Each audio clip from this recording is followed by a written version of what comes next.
Hello viewers, Eid মোবারক। আমার আজকে হচ্ছে ঈদের ভুনা খিচুড়ি রেডি। তারপরে হচ্ছে করেছি রোস্ট। এরপরে এখানে আছে গরুর মাংস এবং এখানে একটা স্পেশাল ফিরনি করেছি। এখন পর্যন্ত এই কটাই আইটেম করতে পেরেছি। এরপরে ধৈর্য শক্তি কুলোলে অন্যান্য আইটেম করব।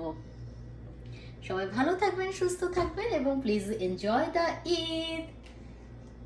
হ্যাপি ঈদ মোবারক।